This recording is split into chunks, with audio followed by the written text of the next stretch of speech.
It is a good morning in Kampala, and good morning viewers from wherever you are following us on TV and other platforms that you may access us.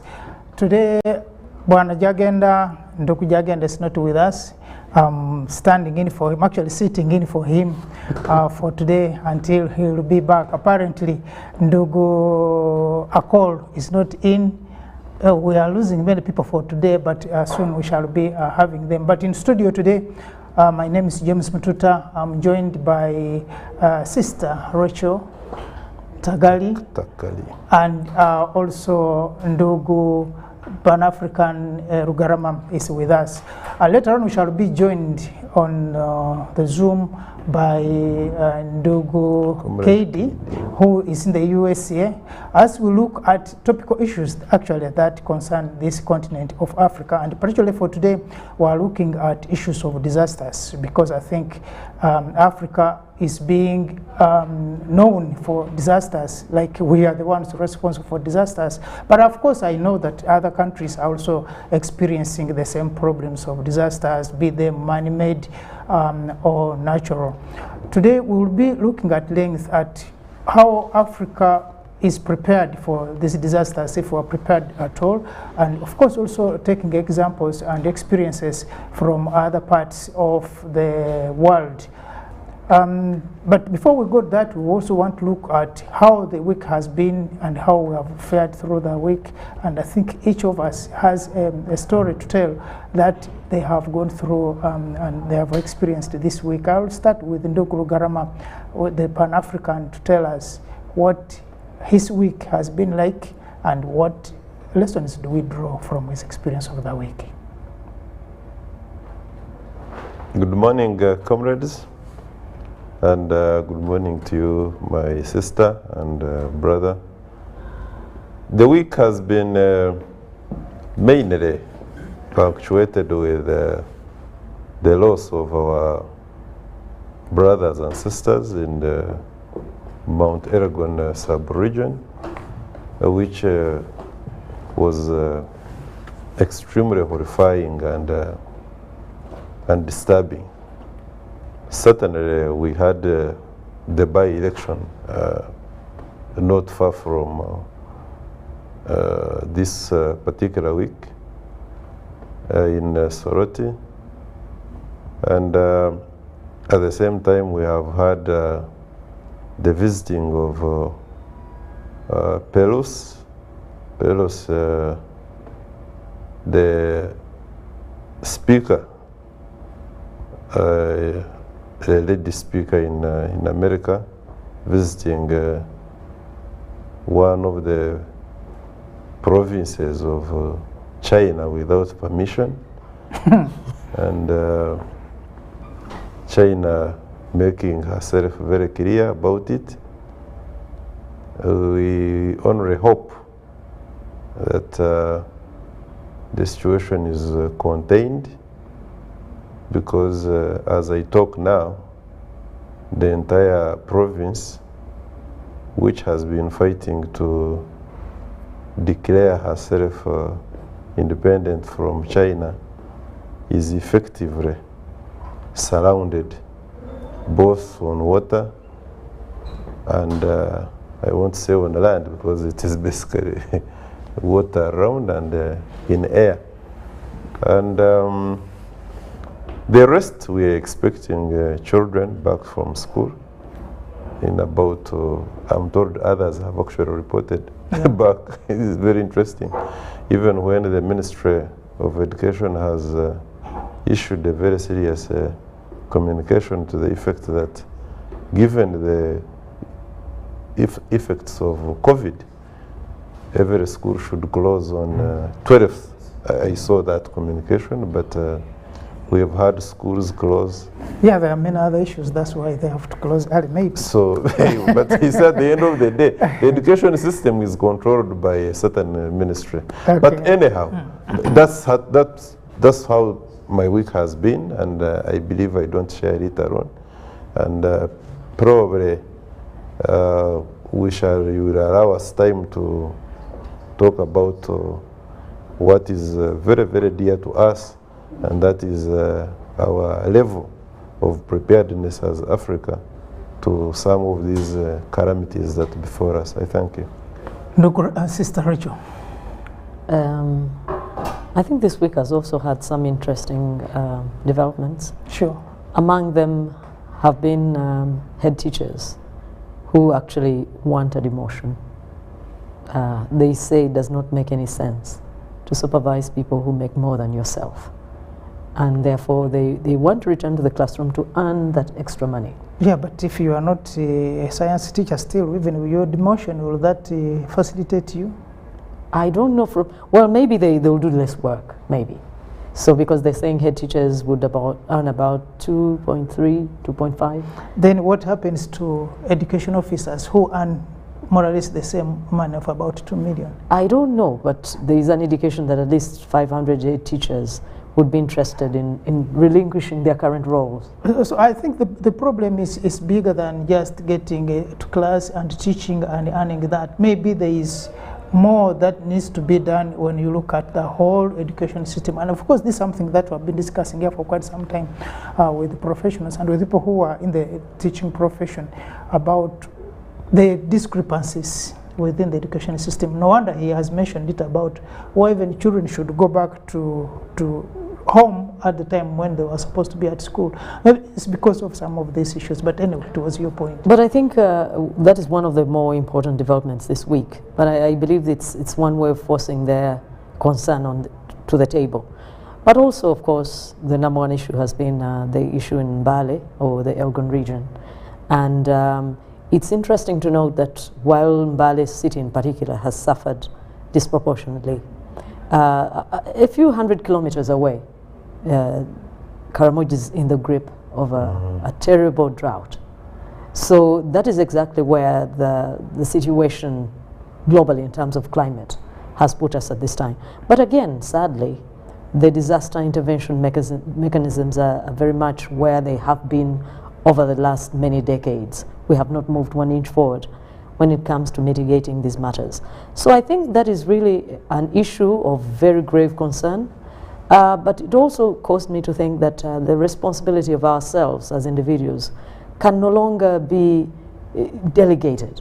We cannot say that the state is responsible for everything that happens to us. Sure, yeah. That is, it doesn't work. I think it's time for communities, individuals, of course the government, to return to the drawing board, because disasters of this nature are with us. They're not going anywhere in the short term. So the sooner we get ourselves together, the better for all of us. We have had a number of issues, of course, in the week, like Duguru Garama and Rachel you have put, that have really made news and the headlines in the locals and international news media platforms. Now, when you look at what we are looking at today, the issue of disasters, we have had a number of disasters from, at least I come from Mbale myself, and I know what it means when people talk of disasters. People have been relating disasters, particularly in this country, to either Kasese or Elgon area.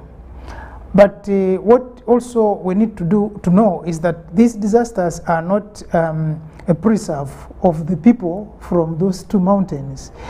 For example, people who died in this recent flood, I think more than 50% are not from Mbale. But disaster can strike anywhere, anytime, and any person can be affected. We have also had global disasters, of course.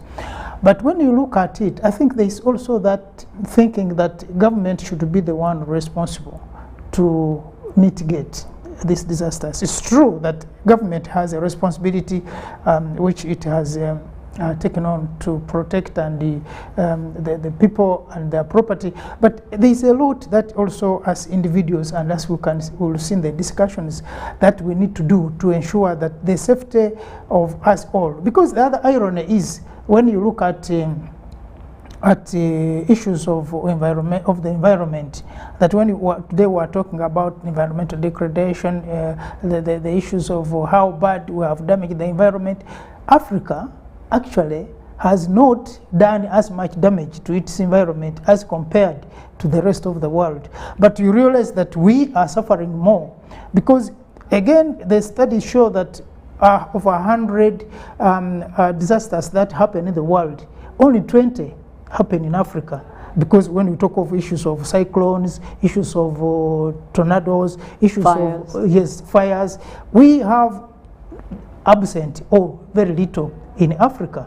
But when, again, from the 20 that happen in Africa, 70% also affects Africa, suffer more in terms of the effects, including death, than where more disasters happen. So the biggest thing there is the vulnerability. And then when we talk about vulnerability, also talking about the response, the preparedness that Africa has in some of these issues. When you look at Africa particularly, then the things that affect Africa, when you look at drought, like you are talking about Karamoja, we are talking about floods that we have recently witnessed in Mbale, you are talking about issues of famine, we heard people are dying in Karamoja, you are talking about issues of fires in some places, but we don't have a lot of fires in Africa. Now, these are issues that can really be managed as you compared it to what happens elsewhere. I think the last 2 weeks also, we've been hearing about fires that just burst and everything is burning.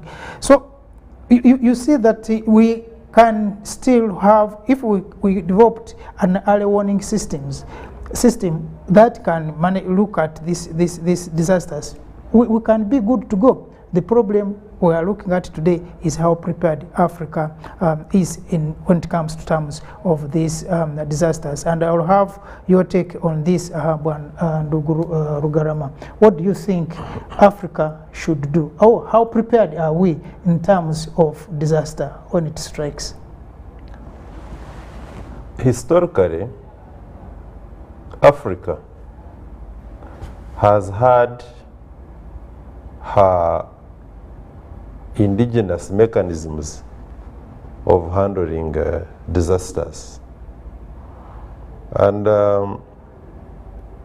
the study of the indigenous means of handling catastrophe on the African continent revealed that Africa was doing very well in as far as mitigating the impact of excessive rains, for instance, prolonged droughts, bush fires, some of the diseases that would strike at a go, and it would of course eliminate some good number of population, but the interventions that the African man would make were also very positive, very impactful, that we would not have to rely on anybody for purposes of mitigating some of the catastrophes. The same knowledge that the African person had acquired, the skill of mitigating the catastrophe, has unfortunately been overshadowed and eroded by the new knowledge, which is not ours, from the conceptual West, which we have not yet mastered and owned.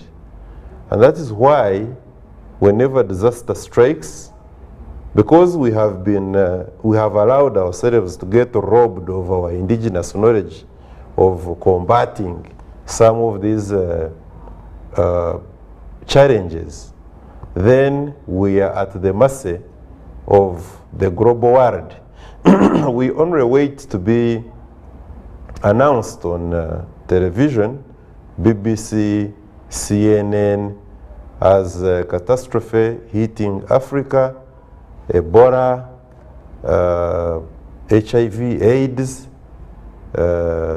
measles, and famine, hungry Africans in Ethiopia, Eritrea, and other parts, emergency of ethnic clashes, abrupt, they erupt and people start dying.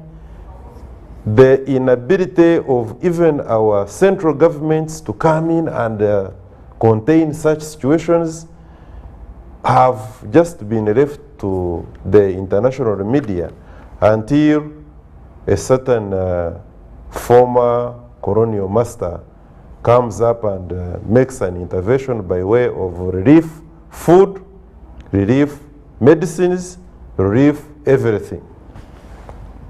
We, as the African continent, also had inbuilt warning, early warning systems. Yes. It was, for instance, not new that whenever you would find frogs and snakes which ordinarily live in deep forests and water coming and approaching the warmth of the home, you would know that either the water levels are going down, and that is why the frogs and other related natural residents of water are now coming offshore. You would know, for instance, that the forests are becoming hotter whenever you would see the natural residents, the snakes and other related reptiles. So you would get warned that there is something that was going to befall. We would look at the flower, a plant, and in the season it was supposed to be flowering. It is not flowering, and you would know that there is a problem. The old men and women, the wise men, would tell you, prepare now, either planting or don't plant this because it is not going to come out. At the same time, we had our own natural science, which when the white man's religion came, they grouped and randomly called witchcraft, when in actual sense it was indigenous, God-given wisdom that the wise men and wise women would tell you, they were called foretells, that in the month of 3 months or so from now, there is going to be a great famine. So please plant now, harvest, and hoard food. Now, when you look at our ability to go into keeping for the future, reserve food for the future, the abilities are on the diminishing. We are on the diminishing trend. We do not keep for the future. We do not keep seeds for the future planting. We do not prepare the soils for that. We, at the same time now, have gotten into, because let me state that scientifically, and this is not new science, it becomes new in the sense that we have got growing trends, that there is what has come to be termed as catastrophe, which is actually man enhanced. That we have got these challenges, environmental and otherwise, and that is why I think we have gone into creation of so many things. National Environmental Authority, we have got planning authority. That wouldn't be a problem because we used to have planning. It was not called authority at that time, but there were planning of the elders. The elders would constitute themselves into committees of the elders, and they would plan. There were councils, you know. But now we have got all sorts of authorities which are geared towards mitigating some of these problems? Now, there is this something that you have raised which is very important. I think, especially in the African context, when he talks of indigenous knowledge, indigenous education, we, again, when it comes to disasters, the elders, the foretellers, will definitely have an idea that something was going to happen. And they will warn people either to move away from that area, or they will tell you to prepare for whatever was to come, and it happened so. Now, this information, I think, over time has been cut out. We no longer have it. Or if we have it, then maybe it is not either not relevant or something has happened in that effect. Now, the other thing is that, and I can see this from, I told you about the Mount Elgon. Today, scientifically, we believe that Mount Elgon and many other mountains are dormant. The volcanic activities are ceased and these mountains are dormant. But for people who live on Mount Elgon particularly, because that's where I also lived, we know that this mountain is actually not as dormant as it is, because you could at some time experience some activity which you cannot explain. The rumbling, the heat, the smoke, but it is scientifically dead or dormant. Now, the other thing is that we talk of cracks, especially when it comes to Mount Elgon. You wake up in the morning and you'll find this crack running kilometers on the mountain. And then people say, now, because there's this crack, we are going to have a landslide. It's a warning. Now, for people who live on Mount Elgon, and I don't know why sometimes people believe that when the crack happens, people should immediately run away. Doesn't work that way. The information there is that once a crack has developed, is seen, then you must clap because you have survived a landslide. At least for that year, there's not going to be a landslide because that pressure has been released. But it is earmarked that next time you may have a landslide in that area. And the other thing, information, when you talk of indigenous information, the indigenous information in that area is also that when there is going to be a landslide, you would read from small animals, the rabbits, the rats, they will be running away from an area. And if you can have that information, then you know there's going to be a problem. Because for them, they can sense, because these disasters like landslides is not an abrupt thing. It's a process for a landslide to happen. So I think this issue of indigenous knowledge is very important. And for Africa, it is very important to revisit our knowledge, because if we cannot have this information, then we may not be able to use the information that we are getting from elsewhere, but at the same time, we are not even good at that information. There is also this information, Comrade Mututa. What we have done is that the unfortunate part of it is that in our effort, in our desire as African people to do reforestation, we have replaced the indigenous trees with the trees which are not compatible with the kind of soils. So you'll find that when disaster happens, the trees which were supposed to protect the soils, that the soils do not wash away, go with the soils. Exactly. And again, on the same thing, it's very interesting, and I think we will get some more people and more experts on this. Talking about the trees, when Mount Elgon National Park was being demarcated, and I remember I also took part in that planting of the trees, they were planting eucalyptus trees on the boundary. But later on, a research that was conducted also revealed that there are birds, because the eucalyptus, the type of eucalyptus that produces poison, the water that comes from it is poisonous. There are insects that cannot climb on that tree. There are birds that cannot sit on that tree. There is a lot of the environment that is the water, actually the water that the eucalyptus can take is part of the problem. So I think of much of the argument was that when you plant an indigenous plant, it's going to take long to grow. But I think it would have been best to promote the indigenous species, because some of these species that also came with problems. I think Sister Ndagali,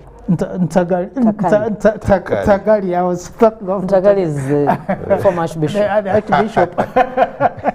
Now, when you look at this, how can we save the information, the knowledge that we have, because we're also having issues of the GMO in terms of knowledge. How Africa, how prepared, how capable are we to reserve this information that can help us? And are we even in any way capable of having this information as we speak today?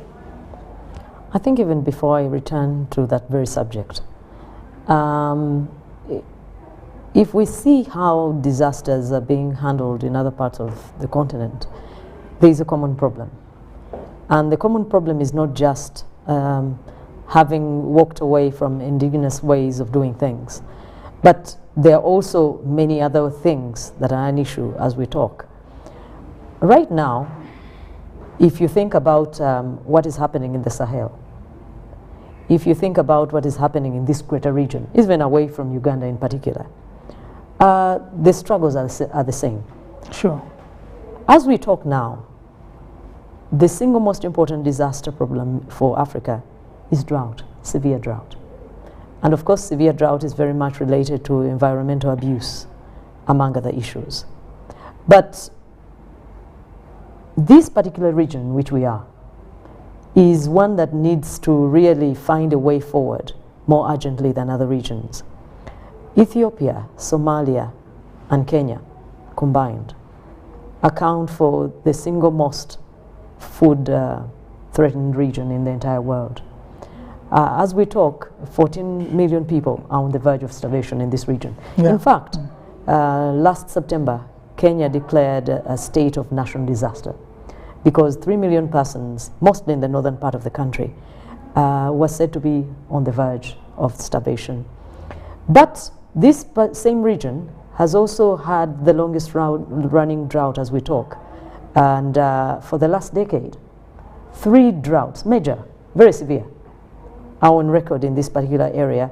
And of course, this has been worsened by conflict. It has been worsened by rains that have failed to come as they should. The long and the short, to answer you, Mr. Mututa, it is not just the failure to preserve our interventions from ages past, but it is even the failure to even use the present scientific approaches. So Africa is guilty not just of abandoning its tried and tested ways forward, but also of adapting things it cannot cope with. There are very well laid out ways concerning how to mitigate disasters. We see from that Switzerland in particular and Ecuador, which is South America, are the most prepared states on earth when it comes to preparations of this nature. And what they have done to mitigate those issues, and you may say what would cause disaster in Switzerland. Switzerland is very prone to what they call avalanches. Yes. And that is when there is this terrible, the opposite of mudslides is really snow slides, and that is what avalanches are. But they've invested massively in early warning systems. They've invested massively in doing whatever it takes to make sure that their people are not just in the know concerning when these things might happen, but also responses. One of the things that we don't do well in Africa is preparation. We are very big on reactions, on responses, but even there we are lacking. The place of a state when it comes to preparedness or responding to disasters is first of all to assure the resource envelope that is adequate for such a situation. There is planning, there is communication, there is education, there are very many other activities that go into that, including mapping. knowing where the people will go if they are displaced, whether it be in open grounds, whether it be in schools, and so on and so forth. But even at that, we are quite poor. So, Mr. Mtuta, what I'm trying to say is that mechanisms, old or new, we are not good at executing.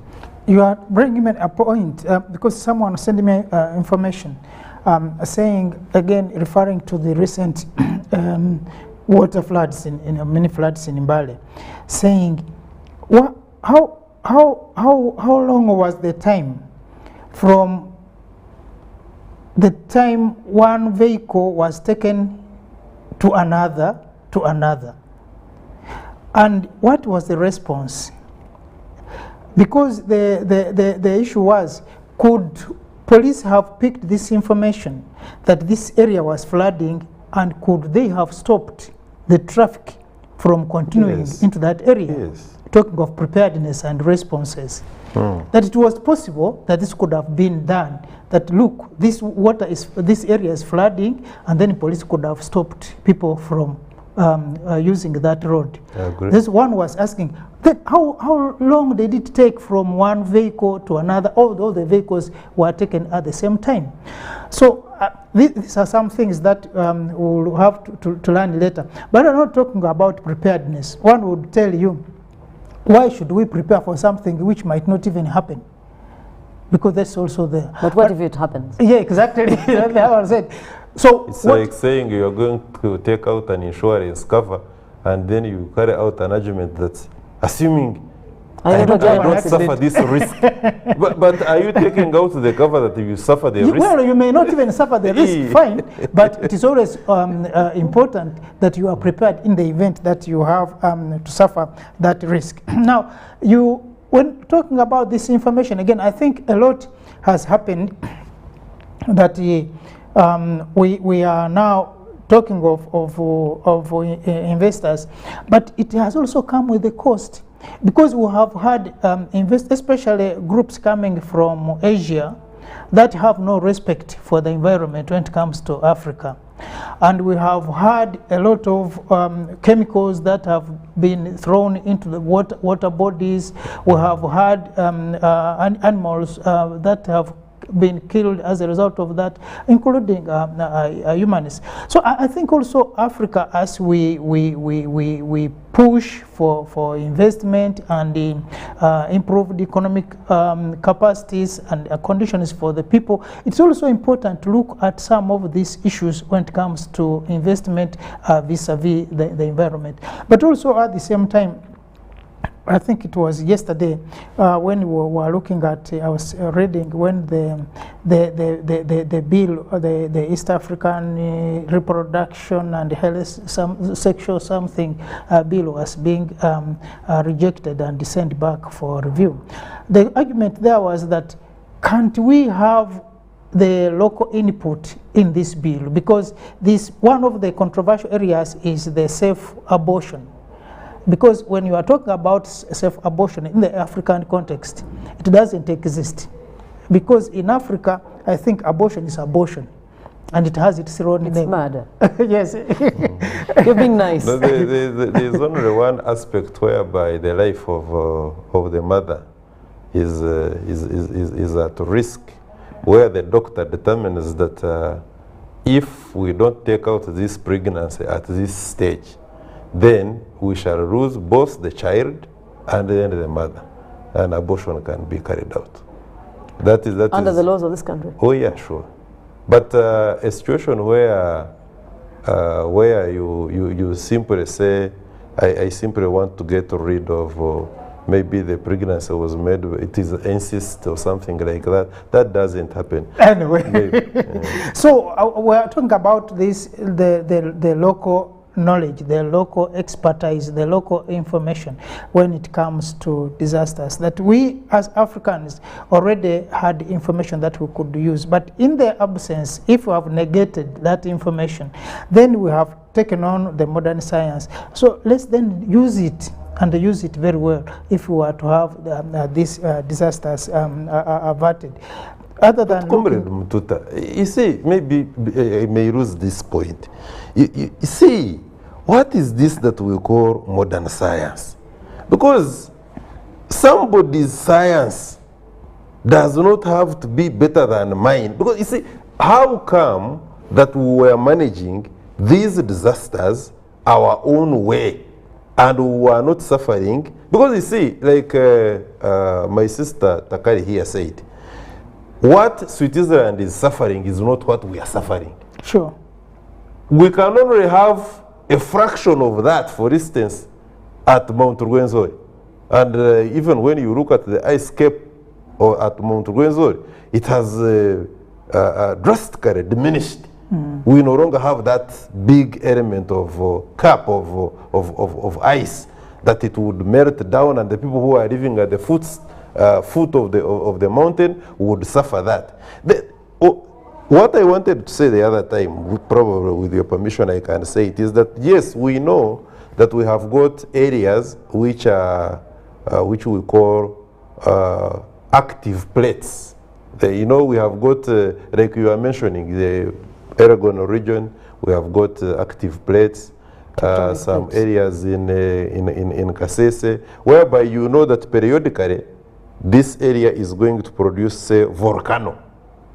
Now and you see, the beauty is that even the indigenous science that we are talking about, and by calling it indigenous does not mean that it is weak. No, it is just that somebody brought his own science and said this is the best science and this is superior, and we embrace it and say this is what it is.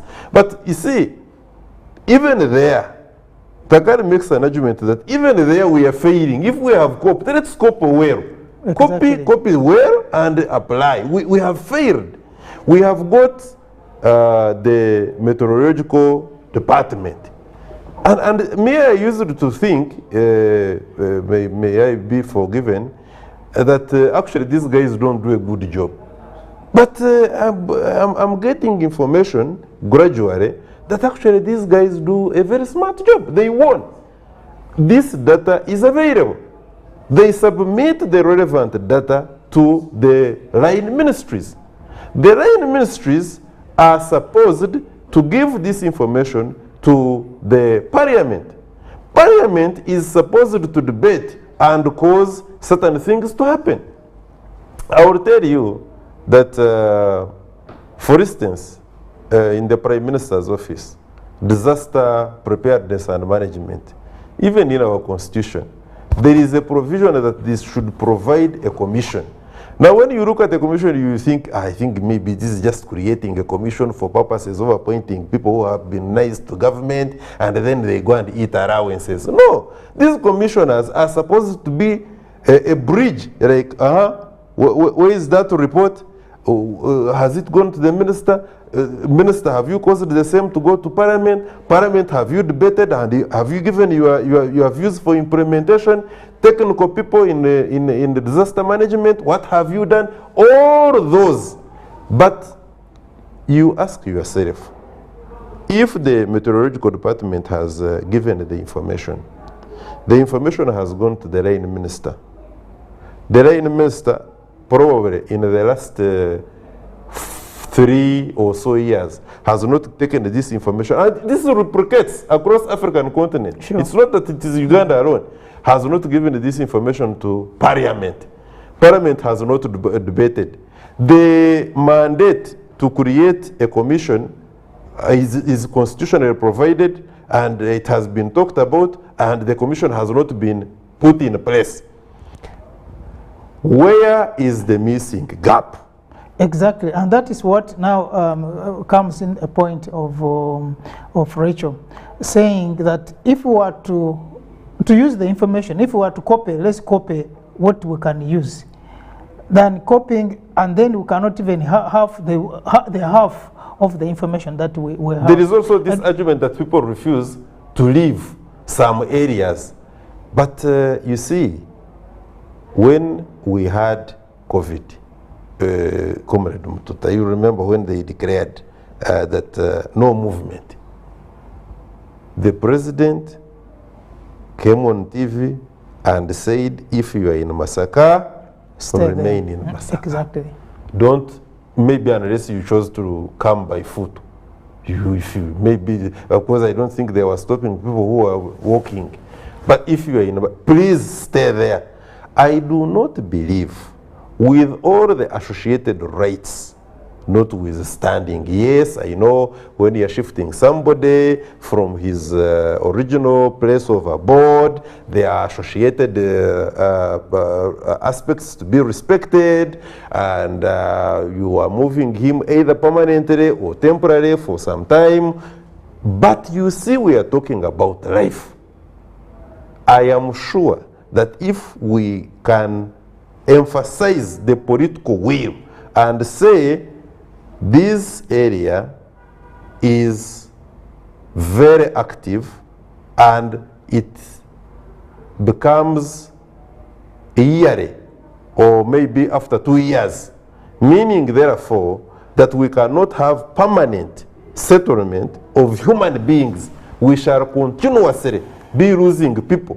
Therefore, we are shifting you from here as we program this geographical place, either to plant the cover effectively or manage it in a manner that we can confidently to scientifically say, now we can bring back the population, then you people, you will be out. Corruption is another big problem. People who are supposed to be doing that kind of job resettle the people there and have been given money. Get the food relief, make sure that these guys get at least decent housing and medical care. They will eat the money for the medical care. They will put tarpaulins, makeshift shelter, instead of putting permanent houses where they are resettling the people. And the supervision, the supervisors themselves will be in cahoots with the people who are supposed to do the resettlement, and we will have a whole situation mugged up, including even the roads. You saw the roads. The roads themselves, a confession has been made that actually the bridges were washed away because the type of culverts which were supposed to be there are not the culverts that were actually put there. Yeah, because a part of the problem as we look at disasters, be them here or wherever they have happened, the issue of motivation, the issue of response, the issue of corruption comes in, and we have seen a lot that happened later on when we talk even about the resettlements. But I know we shall come to that because we have seen, again, in Uganda, we are not short of experiences when it comes to whether people should be resettled, whether people should be shifted, how people should be resettled, or how they should be resettled. I think we have a lot of experiences on that. And we had even someone who again, talking about the office of the OPM, you remember there were people who were interdicted, others were arrested, and a lot has happened in terms of that. Mtoli one was found with plastic cups which were meant for some people somewhere. But now, when you look at it from the terms of the effects on the families, these disasters, and then the management of these disasters in the African context, when you look at it in terms of the effect on the families, what do you think that should be done, especially when it comes to the leadership in Africa, not only the governments, by the way, but even the communities, to ensure that there is sustainability and livelihood of the families? I think the environmental concerns of today cannot be divorced from individual responsibility, community responsibility, as well as national governments. It is on record that from 1900 to 2018, Uganda had 20 floods. 20? Yes, recorded. Now, if you think from 2018 to today, I think we've come down to about 1 or 2 major ones a year. That is a very big departure from the last 120 years. And especially when you are living in Boise, then you expect them anytime. During that same period of about, like I said, about 118, 120 years, during that same period, this Uganda was recorded to have 9 droughts. they recorded 5 landslides or mudslides. So there has been a disproportionate increase in abuse of our environment. And I think this has to be seen in terms of what is the cause of this. Environmental concerns of today cannot be divorced, for example, from population pressure. Yes, Nduguru Garama, we were doing very well years ago, but we did not have the explosive population growth we have today. Where people are also confronted by the fact that there's also now a lot of land fragmentation. I don't know about where you come from, but where I come from, if you have so many sons in the village there, each son, they were going to call it Muguruko, each son has to be given a portion of land. But Uganda has a lot of land, of course. That's your opinion. But even there, the fragmentation has increased quite a bit. So if you have 10 sons and you have 2 acres of land, you know what happens. So that fragmentation and resultant overuse of land has made it very easy for water to carry away. So these are some of the reasons, not to talk about poverty. The fact that people now no longer have the land that they used to have because of population pressure, even people who abuse the systems, these very wealthy individuals who buy villages and dispossess people, all those conflicts, apart from armed insurrections in parts like DRC and Somalia, these have all conspired to make it a very difficult situation for not just Africa, but many parts of the globe, but more so where we are. So the interventions that we have today are not adequate because the challenges are much more acute. I have a feeling that the people who plan for disaster in our ministries are dealing with a Uganda of 30 years ago. I have a feeling. I have no evidence. But even the people are not aware of their civic responsibilities. If they are not listening. For example, like you said, one of the things that has let us down as Africa is also this model of democracy. It is not working. One of the reasons why political leaders shy away from the hard choices is the ballot box. We know this to be true. So many of the things they want to do, they're always calculating. If, for example, if NRM declared its stance on environmental issues. It happened in this country where there was the riots and the government was overthrown. You see that? And in Sri Lanka. In Sri Lanka, Colombo. So you can be sure that NRM doesn't want this. Because if that were to happen, and they said, all right, because like we said, the answers are known. Get off the hilltops now. Get out of the swamps now. Get out of pouring chemicals in the now. The answers are known. But the pushback when we come is something back, they cannot we'll continue entertain. with that in terms of policing and political leadership, and of course leadership at all levels. That also has been part of the problem when it comes to the issues of the environmental degradation and the mismanagement. We'll also be joined by Ndugu Kedi, who is in the US. I think by the time he'll be online, to share with him about the experience in the US, because they also have been recently having similar problems. So soon we'll be back to you. We are going for a break, but we shall be back soon than later. Don't go away. You see Nduguru Garama.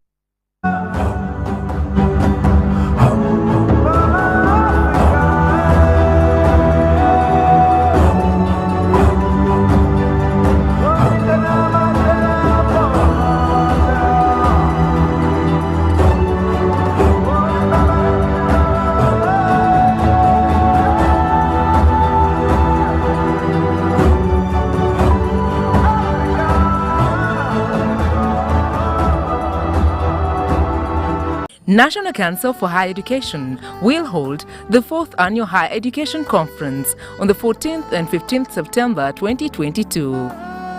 The conference theme is Enhancement of Teaching, Learning and Assessment with Ordeal in Higher Education.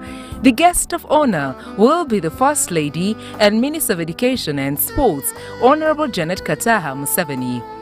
The conference will be held physically at Hotel Africana for only invited guests and open to online participants via Zoom webinar that will be shared under the events section at www.unche.or.ug. The keynote speakers are Ezra Nazim, Senior Fellow of Higher Education Academy UK, Professor Henk Gerald Sola, a Dutch organizational theorist and Emeritus Professor of Business, Engineering and ICT at Groningen University, the Netherlands. The National Council for Higher Education is receiving papers from researchers and scholars for publication in the Uganda Higher Education Review, Journal of National Council for Higher Education. For more details, send inquiries to cmuhumuza@unche.or.ug, info@unche.or.ug, or call 0783 04 0024 or 0704 80 0926 plus 256 39 32 62 140/4. We bring you a fresh, well-researched program to help you identify opportunities for investment, job creation, growing your entrepreneurial skills, wealth creation, and social transformation. We have a product that is ready for schools, supermarkets. Create wealth, transform livelihoods. Every week we showcase opportunities for creating new products and services. I now harvest a lot of cocoa. When I harvest it, I sell. After selling, I put money in my project. I have 2 projects. One is for construction of my house, 2 is for educating my children. Excellence in innovation, the passion and drive to succeed, and the right mindset to grow your business. Create wealth, transform livelihoods. Brought to you by Operation Wealth Creation.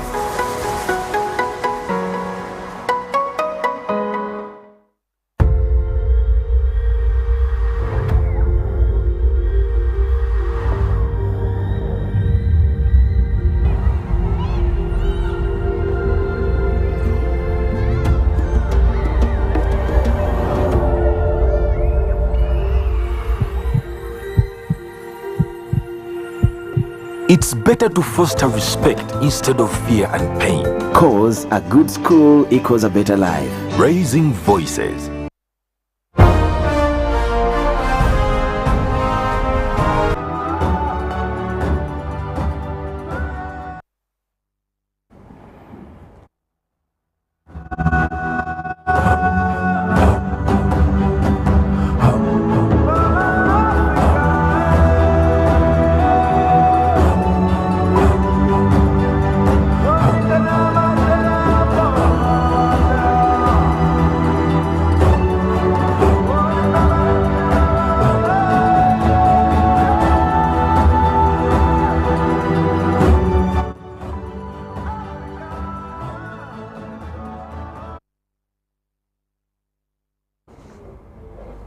Yeah, welcome back from that break. We are looking at issues of disaster on the African continent and issues of disaster in the African context. Disasters are just a bad omen. Disasters, things that we can avoid, are disasters that issues that we also can plan against, so that when finally they happen, we have how to manage and how to respond. Sister Rachel was talking about the response, the leadership, the government at all levels, how to respond, and the direction, like Ndugu Garama was saying. The president during COVID gave directives which were adhered to, that there was no movement and the people did not move. So can we now tell people move away from the mountains in Mount Elgon and they go away? Now, there are issues, of course, when you are looking at disasters of today. We talked about population, that our population is increasing, that part of the disasters that we're having, especially floodings, because of the human activity that's taking place uphill where the water and soil come from. We're also talking about unplanned, and Nduguru Garama talked about the bridges, the unplanned urbanization, that we are going into urbanization. Many people are pouring in these urban areas, but these areas are not planned. And also issues of uninformed leadership, that even the leaders sometimes are involved in the real abuse of the environment. We have had leaders who have been involved in cutting down forests. We have had leaders who have also a number of issues that actually impact our environment. And we have also looked at issues of motivation. If you are telling people to leave Mount Elgon to go to Kiryandongo, what is the motivation? Because as of now, we had a landslide, major landslide that occurred in Mount Elgon. Talk about 300 lives, because up to now no one knows the number. It was very hard to determine the number of people that they're there. But people were taken to Kiryandongo. But as we speak now, I think half of the population has come back to where they came from the same prone areas, because of motivation. You are taking people. The housing is a problem, the environment in which they are living, the hostilities of the people around them. So sometimes people will say, I would rather go back and die from there than having these issues. So then what should be done? I am thinking, Ndugu Mututa, that there are cases where it has to be a place where it is now beyond negotiation. You see, when the cost of an issue is more than the cost of delaying intervention, I don't know if I'm making sense. Yeah. For example, in the cases of these repeated flooding and landslides in this particular area, it is known, it can be predicted fairly precisely, and as was done, by the way. He was talking about Uganda National Meteorological Agency, or authority rather. They predicted accurately. And the Prime Minister was there a week before the rains. And she said, people, I am here on good authority. The rains are going to be heavier than they should be. We think there will be a bad situation.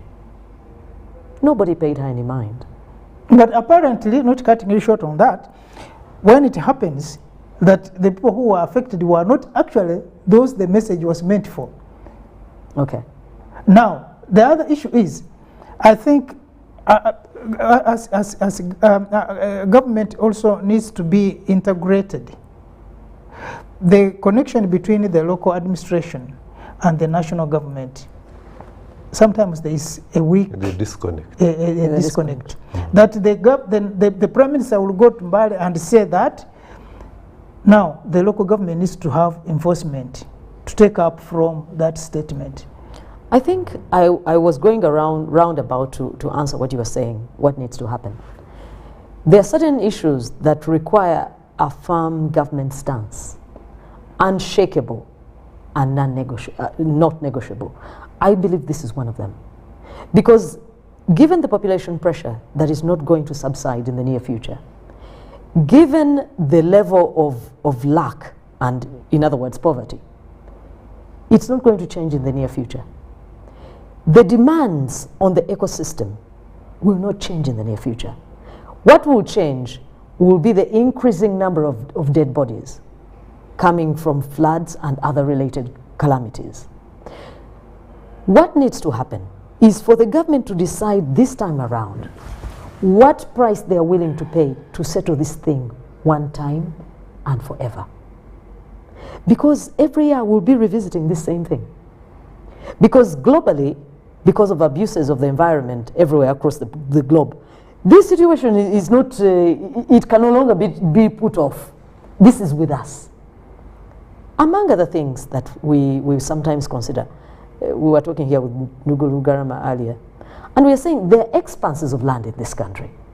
We are not saying we are authorities, but we know it is government land. Some of it hosting our neighbors who have suffered calamities from neighboring states, such as Sudan and DRC. Vast expanses. hosting refugees. I'm not saying refugees should go back to where they came from. But we are saying, you're asking about the motivation. If part of that land is made available permanently for our own, is that a crime? That would ensure that someone can no longer claim they have nowhere to go. But even that, like Nduguru Garama said, sometimes, you know, the African settlements intricate when it comes to issues of culture, issues of brotherhoodness. You shifting people from one area to another can be problematic in a short run. But there are still, okay, I'm taking the example of the most prone areas of Mbale.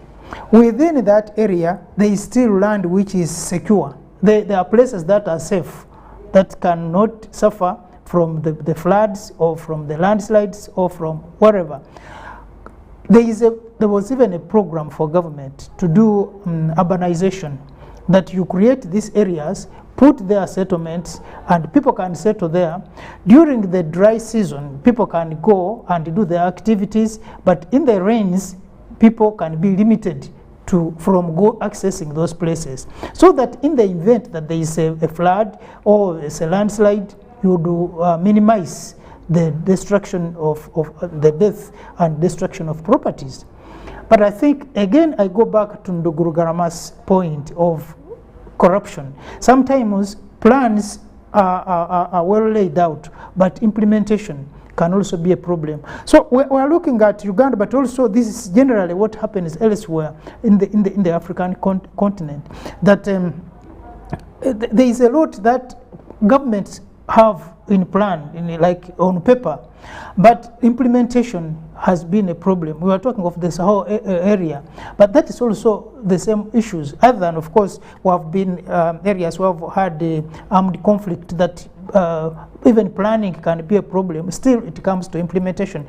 Government has a plan, but when the war breaks out, you cannot have the plan implemented. So I think, like you did put it, Rachel, there is need to have authority when it comes to these directives, that a directive should be given but should be followed, both with the motivation but also the enforcement, the carrot and stick type. That at one point we can talk of at least having inconvenienced people but having secured them, that tomorrow we are going to count not more than more dead bodies like we're counting now. But you put it a question and a point that you brought up.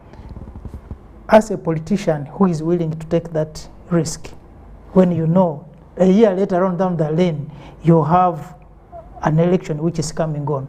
That is one of the problems. Nduguru Garama. I wish to state the following.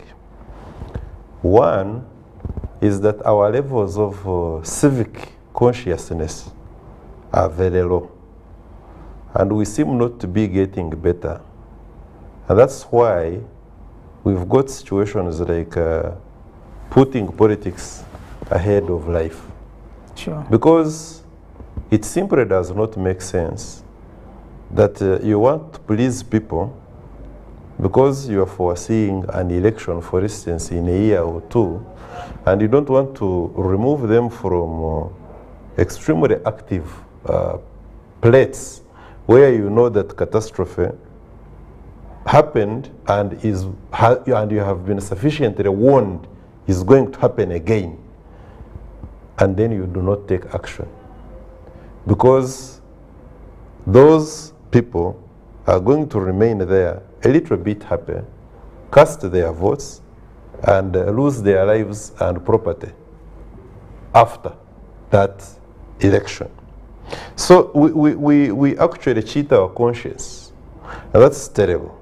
Now, the other aspect about the civic education, civic awareness, is that it becomes extremely difficult for me to comprehend a situation whereby a few top people plan and they do not involve because see, planning, the best planning should be bottom up. The issues to do with containing challenges of this nature have got a lot to do with the person on the local scene. Now, they are the ones who can better tell the story. They tell the story best. Now, you must gather their views and also seek their possible proposals as far as the solution is concerned.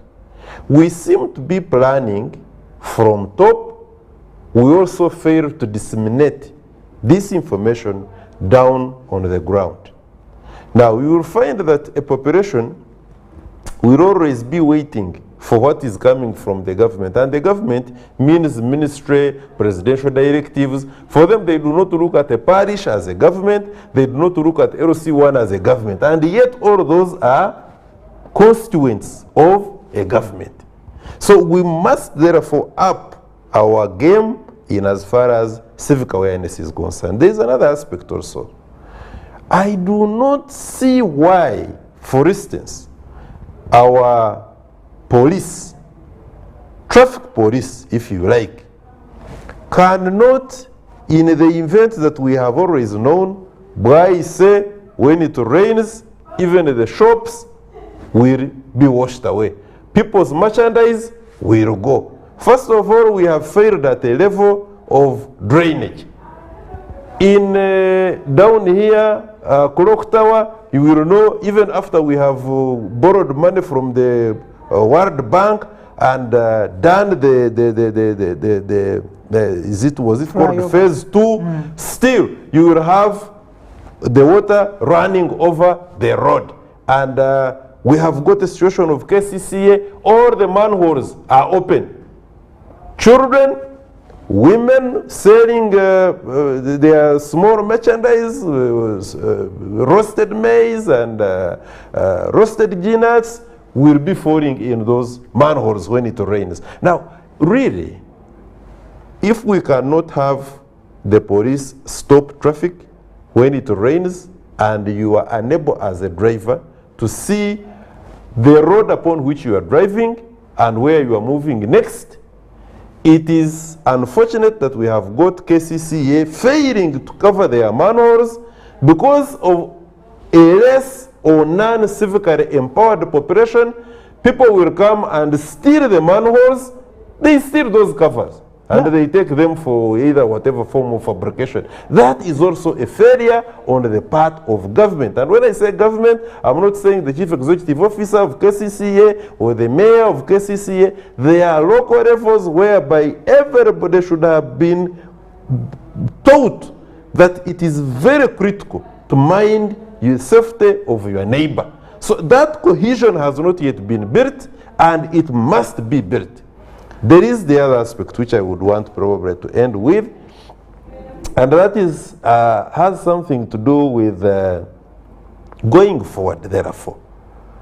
What are we looking at? You see, these problems are not just unique to Uganda. We are talking about them in Uganda because we have got the recent calamities. But you got places like India. You will find structures coming down.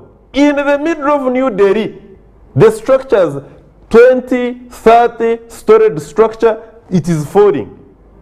Did they also, the engineers, did they take a bribe? Sometimes certain things happen, yes, which is very unfortunate. You go to Karachi. You are seeing here in Karachi, in Pakistan, water coming and washing away all the vehicles in the middle of the road and those ones in the parking. So, bottom line is that we have got these challenges world over. You go to America, all those settlements where, and it is disproportionate that the Africans, where the African Americans, as they call them, where they stay, is where you get a lot of challenges.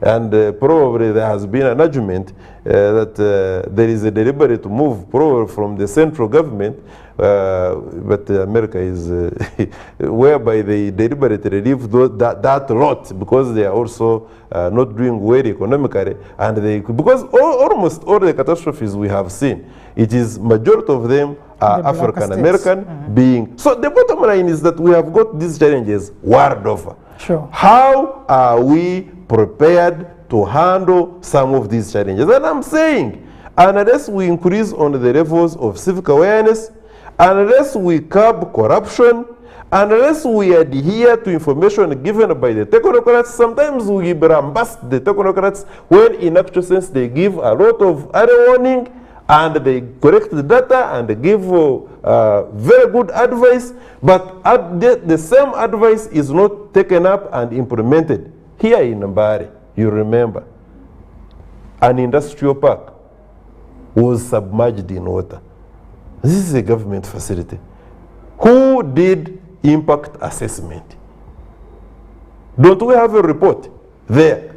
If the report is there, the impact assessment report came, they said it was okay, you can go ahead and construct this industrial park. And the industrial park at the level of a window sill, the water is there. What happened is what happened, something that could not have been foreseen by the people who carried out the impact assessment exercise. Of course, you did mention it earlier. Sometimes it's the information we have, and she put it, the information we have copied or lack of it. Why shouldn't their heads roll in that case? I hope they will, because I mean, we have now been left bare for whoever has the eyes to see. But at the same time, of course, part of the other big problem of Africa is the disease factor.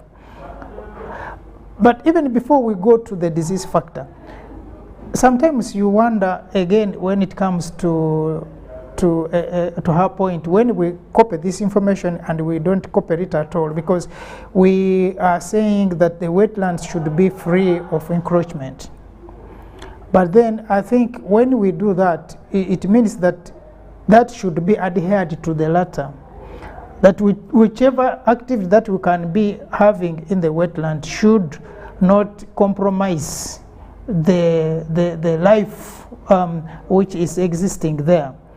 We could still share with whatever we're doing there, but because once the water, you block it, it will come.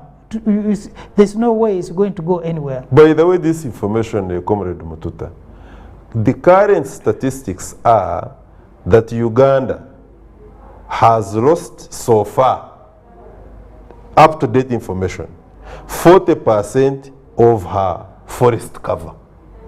And we seem not to be regressing. What happened to the policy of reforestation? What happened to the policy of one tree, cut, plant two? I think in the subsequent episodes, we are going to invite some of our colleagues from the National Forest Authority and others, because when we talk about this issue of the environment is very key. It's a heart of any economy.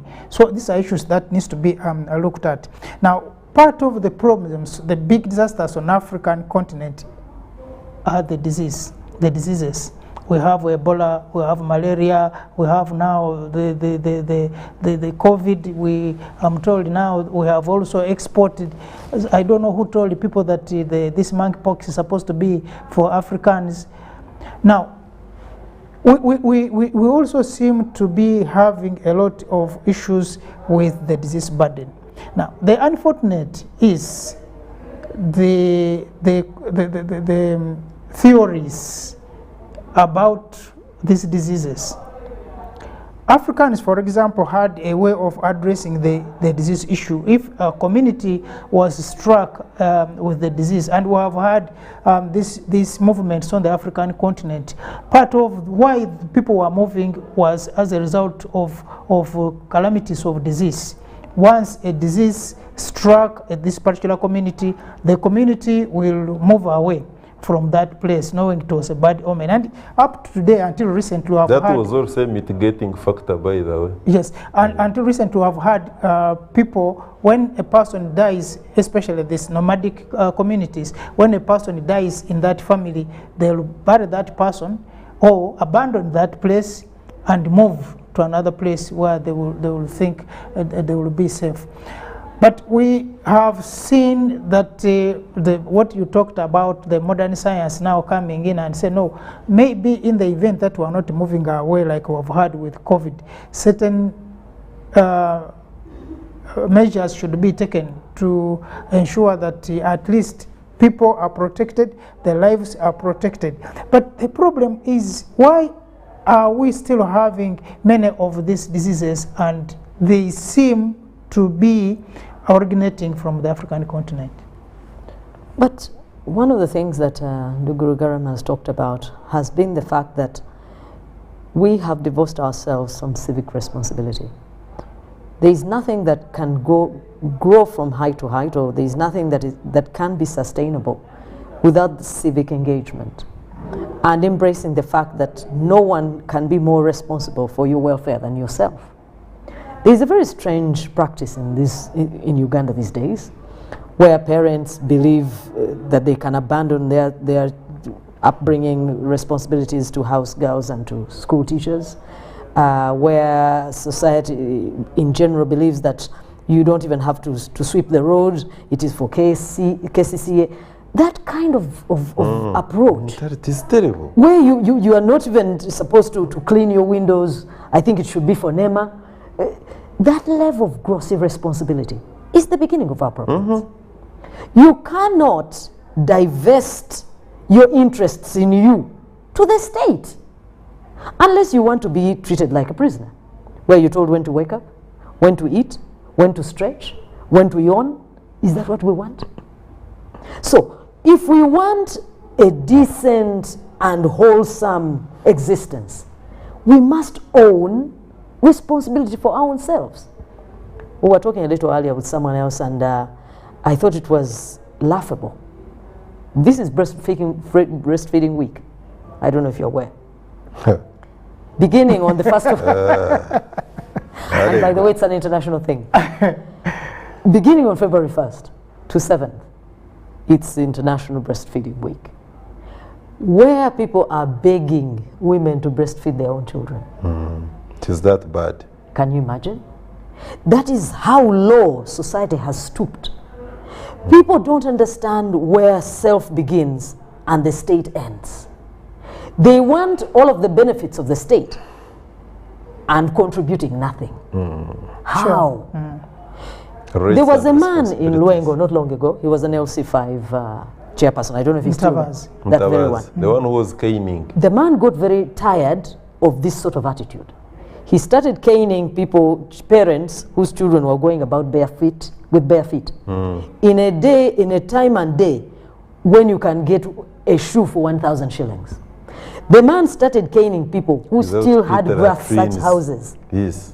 In an era where he knows his community. He knows these people can afford iron sheets. He began to cane them. Those who are drinking in the morning. Those ones who are drinking in the morning.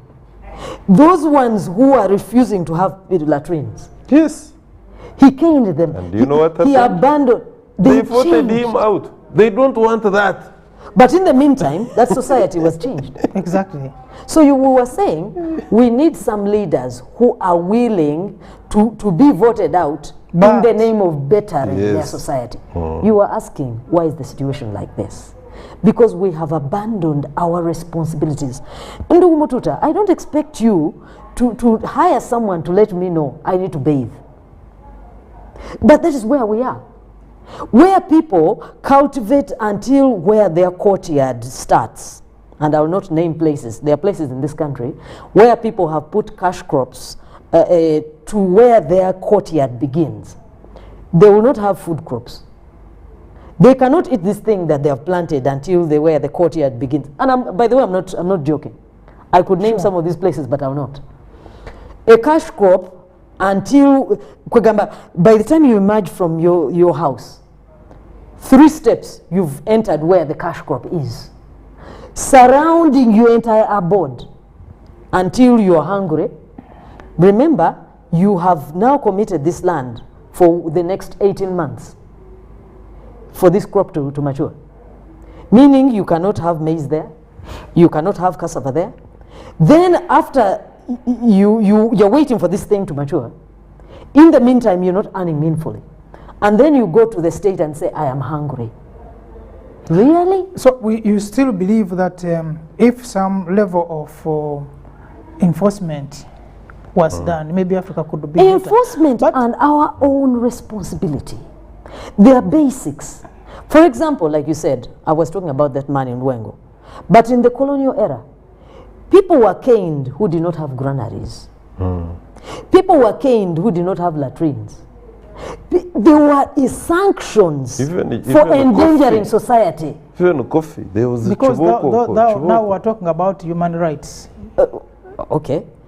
They are human rights. What human rights if it's going to destroy Uganda? What human rights? Because your rights should not be to the extent of destroying me.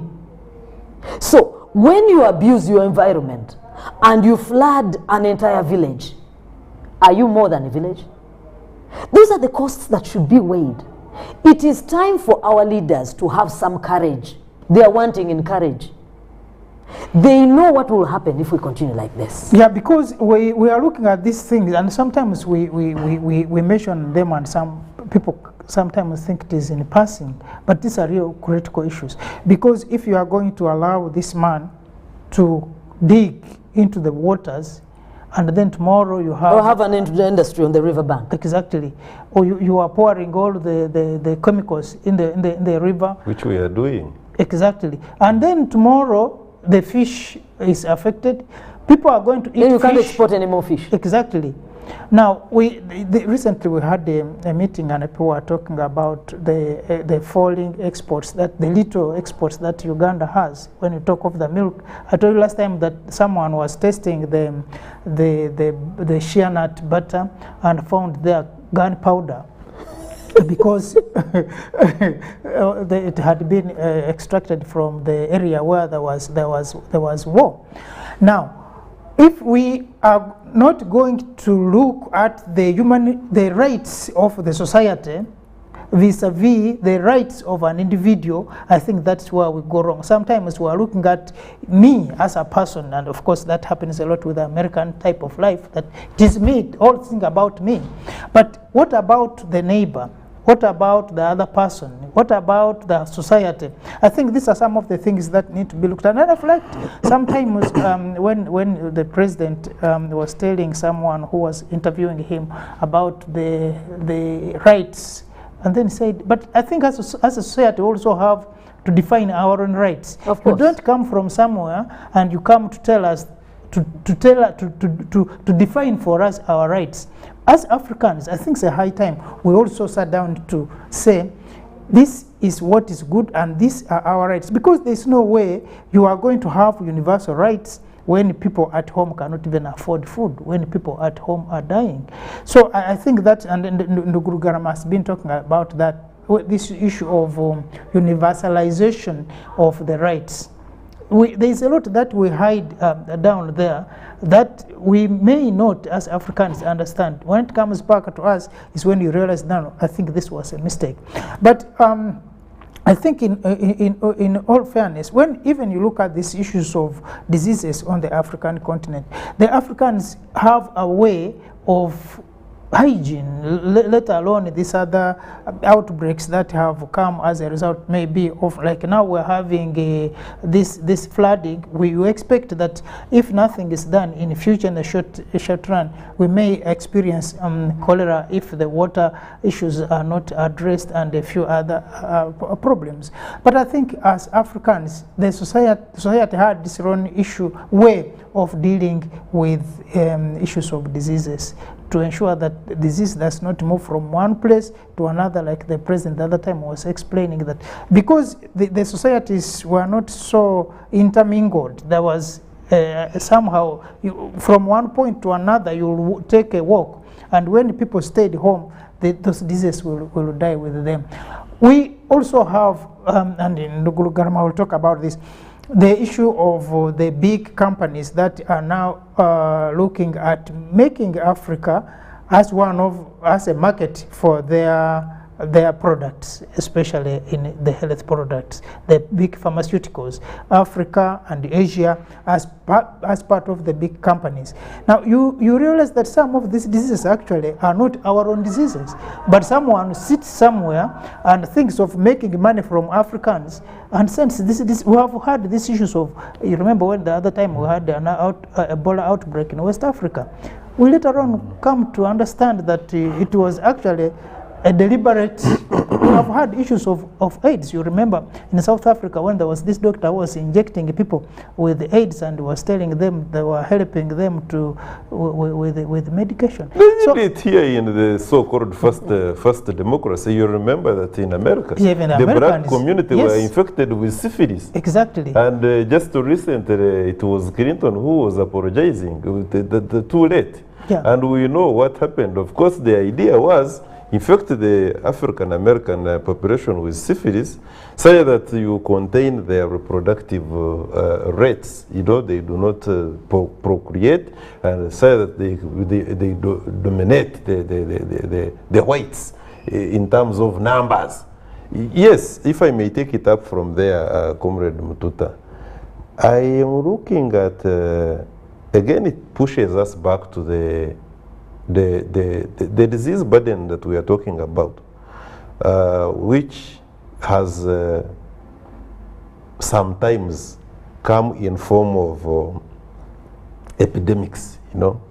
It's a pandemic, this is an epidemic, this is, you know, has been mainly, if you look at it, save the big pharmaceutical industry, which they design and export some of these things.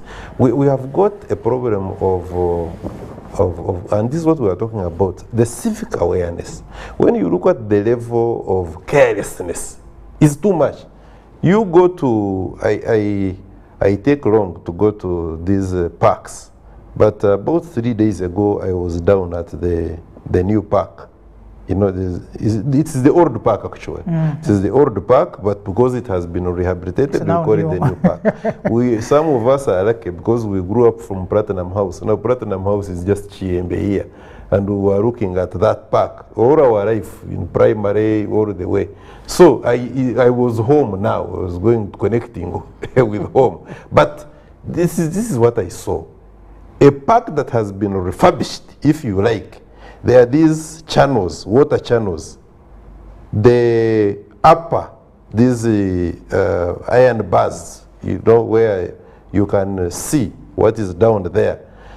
But these women who cook food, they come with saucepans, with the leftovers, and that dirty water. Then they power. Who allows city council, health inspectors, who allows a hotel to run without the outlets where you can power that kind of thing? They have to come to the park, you know, where vehicles pass, and then they power that dirty water. Now, you look at the people who travel in taxis and what have you. What do? Somebody's eating bananas, throws through the in the middle of the city, you know. The one who is eating chapati, the leftover, the plastic bottles. Plastic bottles, you don't. Now, when all that rains, of course, they block the channels. When the channels are blocked and they find those congested, decayed, dirty materials, they are washed on top and go into people's houses.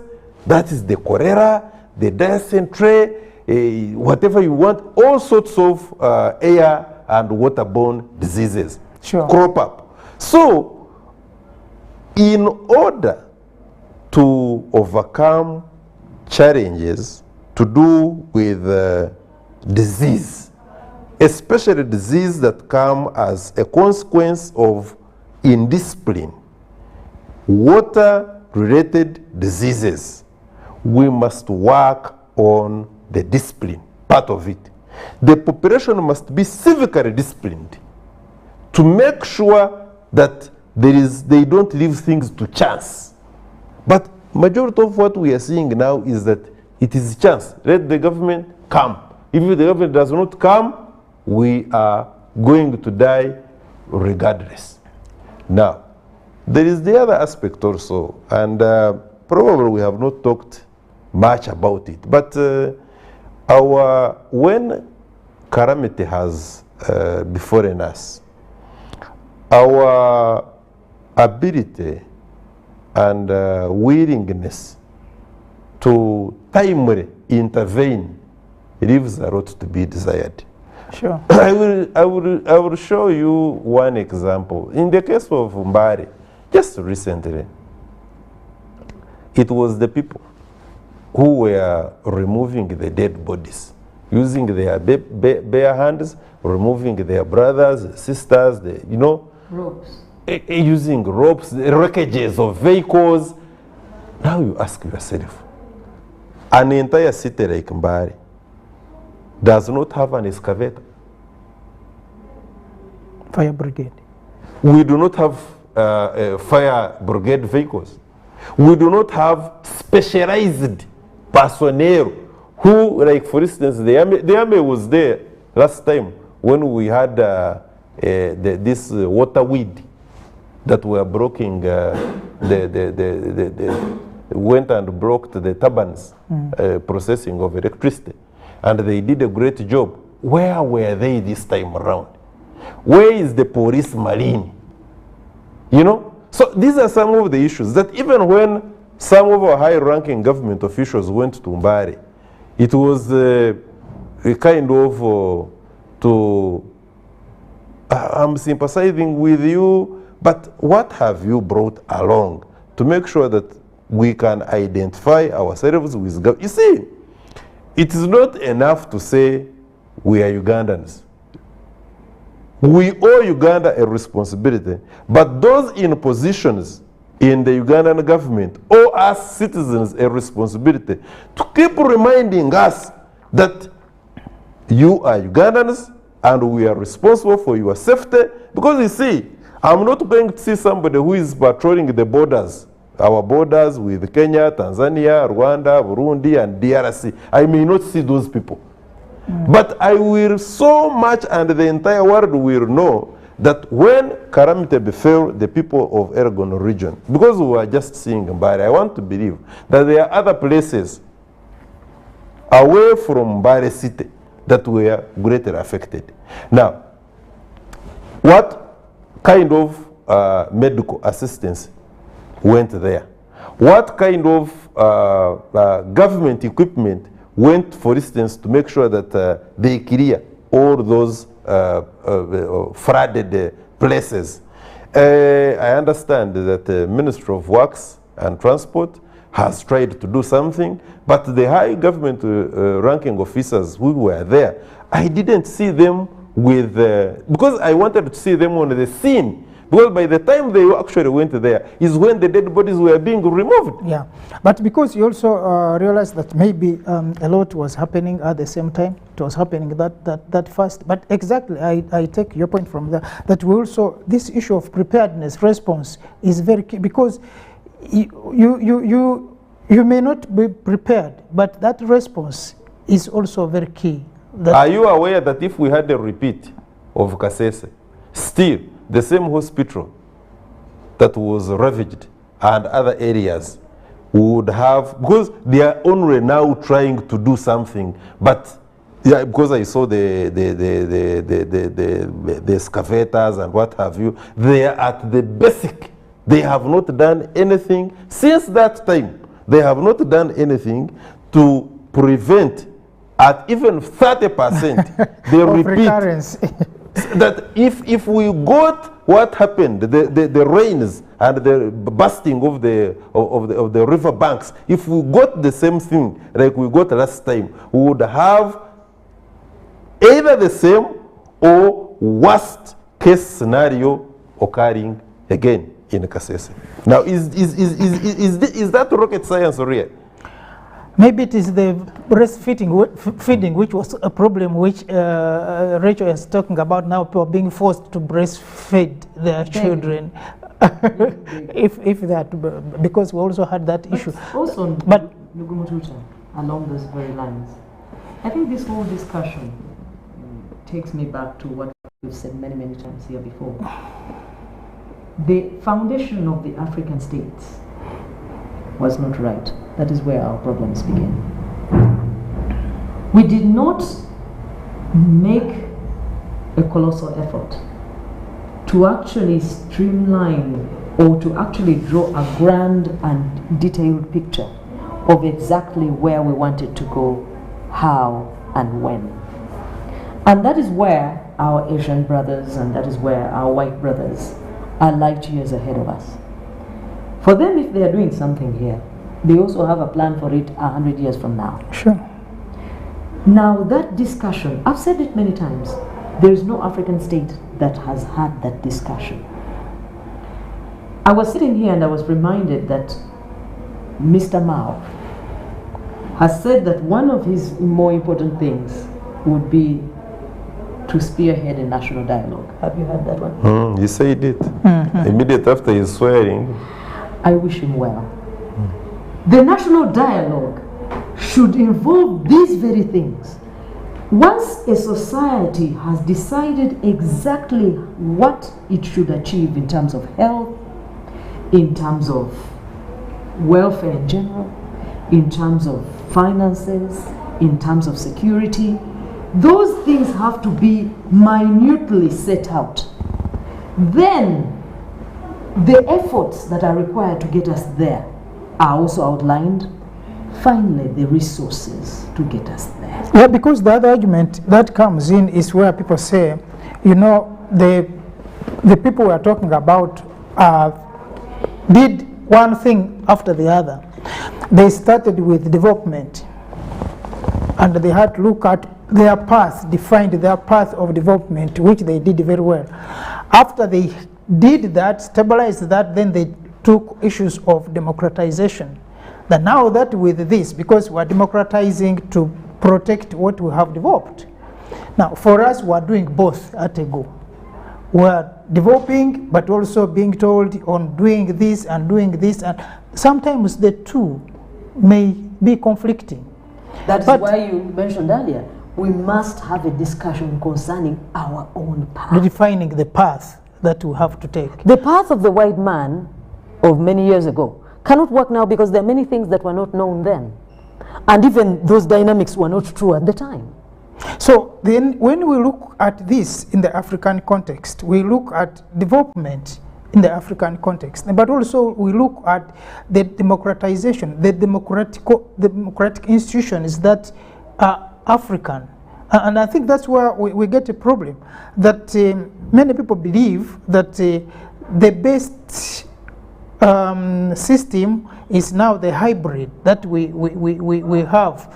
And even within the hybrid, because we have the Americans doing their things, we have the other Europeans doing their things, we have the Indians doing their things, we have the Chinese doing their thing. What is good for Africa? Now, that's the discussion I think that we need to engage, the discussion we're talking about. That can we define a path that will deliver Africa at the end of the production line, to know that, look, this is what we need to be done and this is how we can do it, because it's what we know. But once we copy what we don't know, but we can even copy wholesome, then that's where the problem. Now, Ndugurugunda was talking about the definition by the Western world when it comes to issues of African sets of life, how we should live. Someone tells you, if you are to be a friend of mine, you have to put on red in the morning, you have to put on black in the night, and you have to do this. And of course, once you seem not like you are not doing that, then you are looked at as a person who is not needed. Tomorrow they will get someone who will be able to do that, and they'll remove you. Ndugurugunda, is Africa capable enough to stand in the wave of all this and we say, this is what we need? Can we have countrymen and countrywomen who can help us have this? It is not impossible, and it is not beyond the African people to regain their independence. And I'm saying we regain their independence because the African man was independent at one time. He was colonized physically, and then he fought his way and chased away the colonizer. The colonizer went into a certain phase of mutation, and he came back as an imperialist, and he has now done what we call neocolonialism. We have a situation whereby our thinking and our way of doing things has been captured. I do not buy into this belief that merely speaking English makes me less of an African.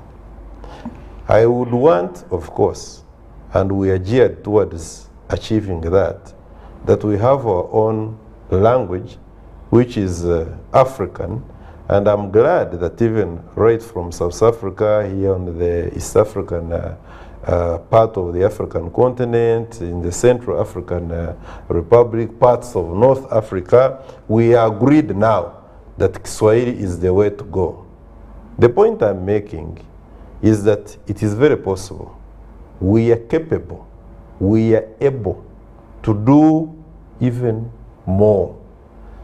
When you look back, the likes of Kwame Nkrumah, the likes of Thomas Sankara, at that time, even the Ujamaa projects by the late Mwalimu Kambarage Julius Nyerere were all geared towards achieving self-reliance as the African man.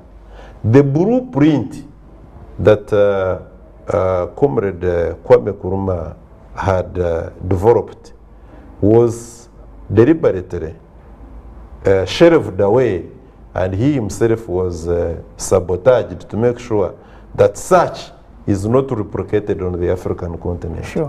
When people like Thomas Sankara, people like Patrice Lumumba wanted to do what was certainly in the best interest of the African man, to influence the consciousness, to redirect the thinking and the attitude, those ones were very quickly eliminated. The point I'm making is, it is not lost on us that men and women of great vision and caliber can evolve from amongst ourselves.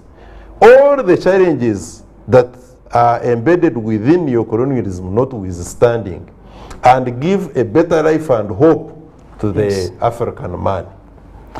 I want to believe also in saying this, that there are certain basic things really where we do not need to start. You know, when we talk about this problem is being visited on the African continent by the Bretton Woods institutions, for instance, we have got cases, shining examples that were happening in Libya, and the conceptual West, France, America, they conspired and they went and created the current Libya that we have. Somebody will not understand. Majority actually of the people do not understand. They will think you are just being hyper, and here is a dictator who was removed, but far from it. All the declassified information, including stolen email conversations by Clinton, will tell you that there was a deliberate plan to destabilize Libya, make it what it is now into a failed state, for purposes of showing the rest of Africa that we don't want you to go this way. Yeah, because the other person will argue that it shows the weakness of Africans ourselves not to be able to decide what we need and what we want at that particular time. For example, a week, 2 weeks ago, we had the Russian Foreign Minister who was in here, Africa, in Ghana, in Uganda, in Egypt, in Ethiopia. Now, next few days, we are going to have the UN, the America's US Ambassador Linda is also coming to Uganda and coming to Ghana. What do we make of this? Can Africa now say, well, this is what we want and we can? And I liked her when she said, for me, I'm going to Africa to listen to what they are saying. I'm not going to Africa to tell them what they should do, but to listen. What is she listening to? Can we have something that we can be listened to? Well, even before you complete that statement, I wanted to say she's lying. Certainly, she's lying. Before you could complete your statement, moreover, with a straight face. I wanted to say she's lying. No one moves that far on her schedule. I'm a very busy diplomat. Just go to listen. Top level, just to stretch her legs and listen. It's a lie. So we are better than that. But it's about what Lavrov said when he came. These people want to remain in what they call a unipolar world, where it is the white Anglo-Saxons, and this particular woman is a black Anglo-Saxon, want to maintain their hold and a chokehold on global affairs at any cost. So Africa, what should be our cut in this? No. For them, business continues. The other thing is that if because they have a plan and which should be executed the latter. No, for you, they expect you to be a spectator, as always. For how long? That is upon you. For them, they have their agenda, and whether you want it or not, that is their agenda. So the only thing she's willing to find out is, what are you willing to pay to pursue your dream? That is all. For you, what do you feel that as Africans, we have an advantage here? Because China is coming in, wants this. US comes in, wants this. Russia comes in, wants this. But like one said, a beautiful woman without a brain, then you know what happens. Your only advantage is still hypothesis, still theory. And what is that? A unified approach to this matter. In other words, Uganda can't deliver by itself. You need Kenya, you need Djibouti, you need Morocco, and so on. Maybe just a statement there. The truth of the matter is that we are happy as Africans that we are experiencing the seeming clashes between the superpowers. It is now time for Africa to look at the fighting brothers who would have conspired to keep us perpetually in a subservient atmosphere, to take advantage of their fighting mood, and we also cut our way through. We shall begin it from there next time on how we can now take advantage of these fighting bulls, and then we sneak our chances of survival in this globalized economy.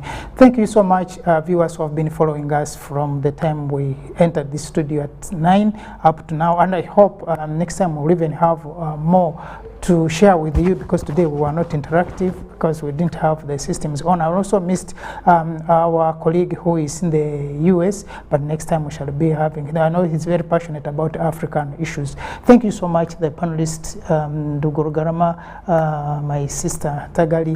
Until next time, our viewers, we pray that you stay safe, and let's be safe. We shall also be safe, and we meet next time. Thank you so much.